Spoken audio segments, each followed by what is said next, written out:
안녕하세요, 뽀 아일랜드 여러분. 양뽀입니다. 반갑습니다. 여러분들은 중국이라는 나라 하면은 어떤 게 가장 먼저 떠오르시나요? 음식, 땅, 인구, 기타 등등등이 있을 수 있는데요.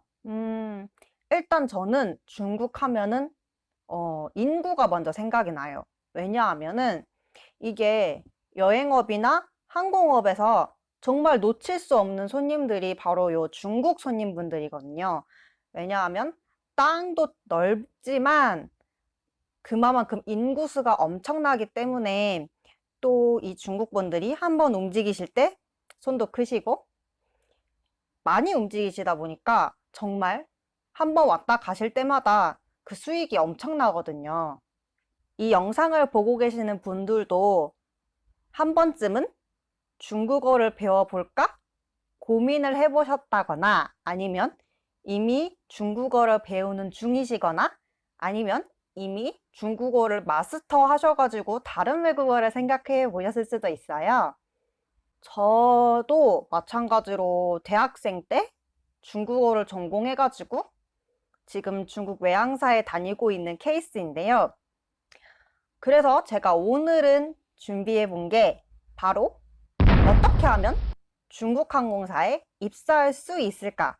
이거 굉장히 저한테 많이 들어왔던 질문인데 이제서야 준비를 하게 되었어요. 중국 외항사 입사하기 첫 번째 단계 바로 스펙입니다. 사실 이 주제를 맨 마지막에 다룰까 하다가 제가 일부러 첫 번째로 다뤘어요. 많이들 궁금해하실 것 같아서 사실 저는 중국 외항사가 정말 좋은 게 우리나라 대학교 네임밸류를 보지 않아요. 그래서 일부 항공사들을 제외하고 이 지원자가 초대졸인지 대졸인지 궁금해하지도 않고요. 학과도 크게 보지 않아요. 중국 항공사에서 주로 보는 건 이 지원자가 중국에 대해서 얼마나 잘 알고 있는지, 중국어를 얼마나 잘해서 우리 본사 직원들과 커뮤니케이션 하는 데 문제가 없는지입니다. 그래서 필수 자격 요건에 신 HSK 6급이 들어가 있어요. 정말 간혹 가다가 신 HSK 5급 이상이라고 나와 있는 채용 공고도 있는데 만약에 신 HSK 5급을 가지고 계시는 분이라면 정말 회화를 잘 하셔야 해요. 저도 처음에 그 외항사를 준비했을 때는 신 HSK 5급밖에 없어가지고 찾아보니까 제가 지원할 수 있는 채용 공고가 그렇게 많지 않더라고요.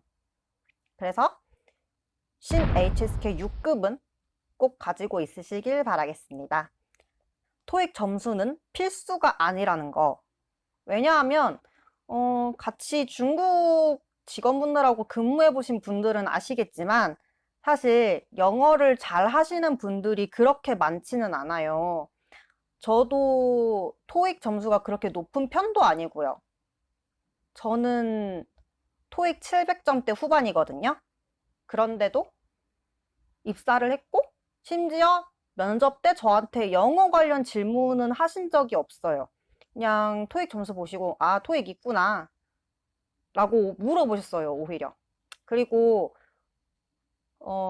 이제 상급자로 올라갈수록 중국어만 하시는 분들이 많다 보니까 저도 이렇게 서류를 만들 때 오히려 영문으로 쓰지 않고 중국어로 다시 재번역해가지고 서류를 제출하는 경우가 굉장히 많습니다. 제 업무 중에 진짜 뭐 번역 업무가 절반을 차지한다는 게 과언이 아닐 정도로 이제 뭐 부사장님이나 사장님이나 아니면은 중국 공관에 가는 그런 공문 문서들은 전부 다 중국어로 번역을 하거나 아니면 중국어로 쓰고 있어요. 자, 여기서 중요한 점. 토익 그럼 없어도 되느냐? 아예 공부 안 해도 되느냐? 그건 아니죠. 왜냐하면 토익은 나중에 여러분들이 꼭 가고 싶은 항공사에 이직할 때 필요한 거기 때문에 아예 영어 공부를 놓지는 마세요. 어떻게 될지 모르니까요. 그리고 제가 꼭 준비하라고 말씀드리고 싶은 게 있는데 바로 중국 관련 대외 활동이거든요. 왜 중국 관련 대외 활동이 필요하냐? 이제 학교 네임밸류를 따지지 않는다고 했잖아요. 학과에서 따지지 않고. 그래서 레주메를 굉장히 봅니다. 레주메란 중문 이력서, 그리고 중문 자소서에 들어가는 내용이겠죠. 자, 두 번째, 외모인데요. 이거는 외모를 가꿔야 한다? 이런 말이 아니에요. 객실 승무원들은 외모를 많이 보는 게 맞아요. 왜냐하면은 실제로 승무원은 그 수영복 심사가 있다고 할 정도로 외모를 많이 따지긴 합니다. 제가 이걸 맨 처음에 알게 된 계기가 저랑 같이 이스타에서 근무했던 동기가 있었는데 그 동기가 H항공사에서 너무 일하고 싶어가지고 입사 지원을 했어요. 그래서 그 면접도 되게 오래 기다렸는데 결국 면접을 보러 갔거든요. 면접도 중국에서 봤어요. 가서 봤는데 갔다 오자마자 저한테 하는 말이 그거더라고요. 언니, 나 진짜 깜짝 놀랄 만한 일이 있었다. 그랬더니, 뭔데? 그랬더니 언니, 항공사가 진짜 수영복 심사를 하더라니까? 나 그래서 가서 수영복 심사 받고 왔잖아. 이렇게 말을 해서 저는 그때 항공사도 진짜 외모 많이 보는구나를 알았어요. 실제로 중국 항공사들 기사를 뒤져보면은 그 수영복 심사 때문에 논란이 되었던 항공사들 기사들도 있고요. 근데 지상직은 외모를 안 따져요. 뭐 키가 작아도, 뭐 살이 좀 많이 쪘어도 이런 거에 대해서 뭐 내가 교정을 하고 있다, 안경을 쓰고 있다, 그렇다고 해서 탈락시키지는 않아요. 오히려 제가 이전에 근무했던 대만 항공사는 플러스 사이즈이신 분이 모델을 했었어요. 그래서 기내지에도 실리고 항상 저희 항공사 홍보하러 다니셨고요. 자, 세 번째, 채용 공고입니다. 채용 공고 과연 어디에 나느냐? 자, 우리나라 항공사와 동일하게 첫 번째, 항공사 홈페이지에 납니다. 자, 두 번째, 우리나라에 있는 그 직업 찾는 사이트 있잖아요. 구인구직 해주는 사이트, 잡코리아, 사람인, 여기에 올라옵니다. 그리고 세 번째, 인디드 같은 외국 사이트, 여기에 올라오고요. 제가 지금부터 정말 중요한 거 말씀드릴게요. 이 앞에 말씀드린 세 가지 말고 정말 또 하나 가장 중요한 거 있거든요. 혹시 뭔 줄 아세요? 바로 지인 추천입니다. 지인 추천 없을 줄 아시죠? 아니에요. 지인 추천 많아요.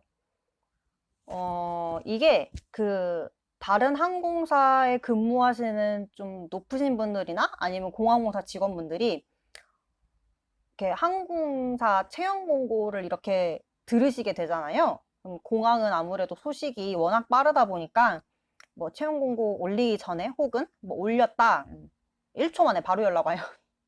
연락 와가지고 이번에 우리 지인이 여기 지원해 보려고 하는데 뭐 팁 좀 줄 수 있느냐 아니면은 우리 지인이 이번에 뭐 여기 입사 지원했는데 잘 좀 봐달라 이런 식으로 바로바로 연락이 오거든요.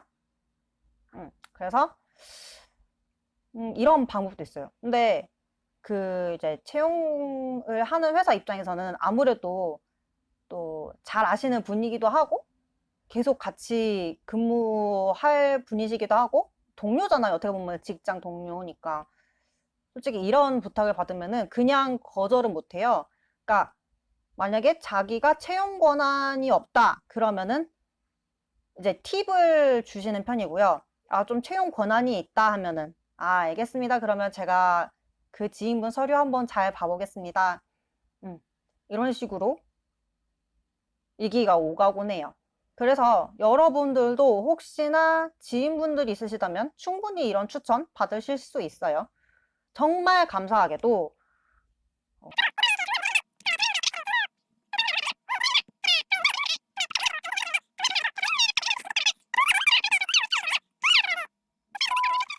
지금까지 어떤 것들을 준비해야 중국 항공사에 입사할 수 있는지 베이스 편을 알아봤는데요. 제가 다음에는 아까 첫 번째 주제에 말씀드렸었죠. 레주메 정말 중요하다고. 그래서 다음엔 레주메를 어떻게 써야 합격할 수 있는지 알려드리도록 하겠습니다. 여기까지 시청해주셔서 정말 감사하고요. 다음 편에 또 뵙겠습니다. 감사합니다.